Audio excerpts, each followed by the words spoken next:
દરેક દેશનો નાગરિક પ્રત્યક્ષ કે પરોક્ષ રીતે કર ભરતો હોય છે. કોઈ પણ દેશના નાગરિક માટે આવક મર્યાદાના આધારે ટેક્સ નક્કી કરવામાં આવેલો હોય છે અને તે સિવાય દરેક ચીજવસ્તુ પર કર વસૂલાય છે.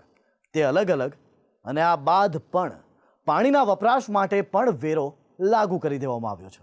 હવે આટલું બાકી હતું ત્યારે વરસાદના પાણી પર પણ ટેક્સ લગાવી દેવાયો છે. આ વાત સાંભળીને કોઈને પણ આંચકો લાગશે. તે વિચારશે કે હવે શું વરસાદ પડશે તો તેનો ટેક્સ પણ નાગરિકો પાસેથી વસૂલાશે? તો આ સવાલનો જવાબ છે હા.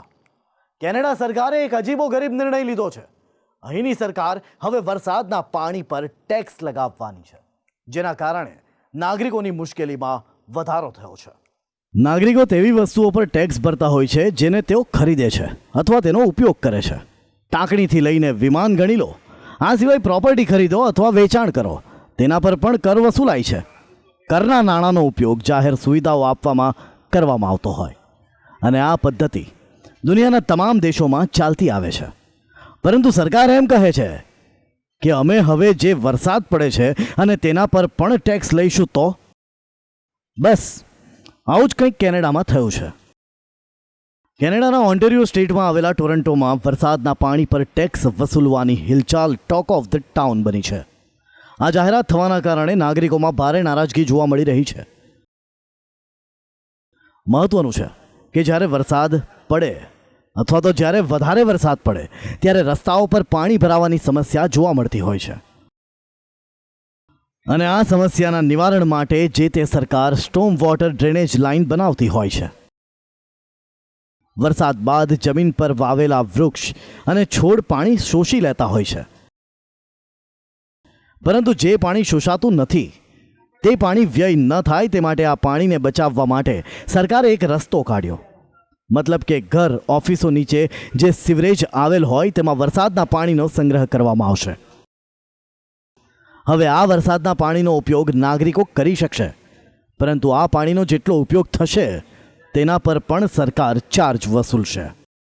આ નિર્ણયને લઈ સ્થાનિકોમાં એટલા માટે નારાજગી છે કે પહેલાથી જ સરકાર પાણી પર તો ટેક્સ વસૂલી જ રહી છે અને હવે નાગરિકોની પરવાનગી લીધા વિના પોતે જ નક્કી કરી રહી છે કે અમે જે તે ઘર, ઓફિસ કે બિલ્ડિંગને નીચે આવેલ સિવરેજમાં પાણીનો સંગ્રહ કરીશું અને તે જે તે પ્રોપર્ટીના માલિક પાસેથી તેઓ રેઇન ટેક્સ વસૂલશે. હાલ આ નિર્ણયને લઈ કોઈ સ્પષ્ટતા કરવામાં નથી આવી. અહીં સવાલ એ ઊભા થયા છે કે જો પ્રોપર્ટીની નીચે સિવરેજમાં પાણી સંગ્રહ કરવામાં આવ્યો છે અને તે પ્રોપર્ટી માલિકને તે પાણીની જરૂરિયાત નથી, તો શું તેને તે ટેક્સ ભરવો પડશે? અથવા તે વ્યક્તિની પાણીની જરૂરિયાત સંગ્રહ કરાયેલા પાણીમાંથી પૂરી પાડવામાં આવશે? જો કોઈ સિવરેજમાં વધુ પાણીનો સંગ્રહ હશે તો તેની પાસે વધુ ટેક્સ વસૂલાશે અને જ્યાં પાણીનો સંગ્રહ ઓછો હશે ત્યાં ઓછો ટેક્સ વસૂલાશે. હાલ આ રેઇન ટેક્સને લઈ ખૂબ જ અસમંજસતા જોવા મળી રહી છે.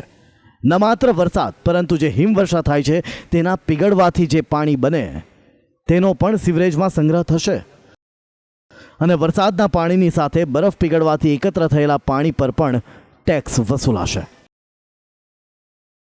વર્ષ 2017માં કેનેડાની સરકારે આ ટેક્સ લગાવવાની વાત કરી હતી, પરંતુ તે દરમિયાન ટોરન્ટોની કમિટીમાં વોટિંગ થયું, જેમાં આ ટેક્સ વસૂલવાના પક્ષમાં ખૂબ ઓછું મતદાન થયું. મહત્વનું છે કે કેનેડામાં પર્સનલ ટેક્સ પણ ખૂબ વસૂલવામાં આવે છે. જે દેશોમાં સૌથી વધુ ટેક્સ વસૂલાય છે તેમાં કેનેડા સામેલ છે. ત્યારે આટલા ટેક્સ વચ્ચે હવે રેઇન ટેક્સનો નિયમ ટોરન્ટોના નાગરિકોના માટે માથાના દુખાવા સમાન બની ગયો છે.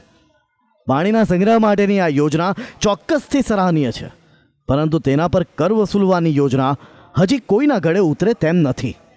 ત્યારે હવે કેનેડાની સરકાર રેઇન ટેક્સને લઈને વધુ સ્પષ્ટતા જાહેર કરે તેવી માંગ સ્થાનિકોમાં જોવા મળી રહી છે.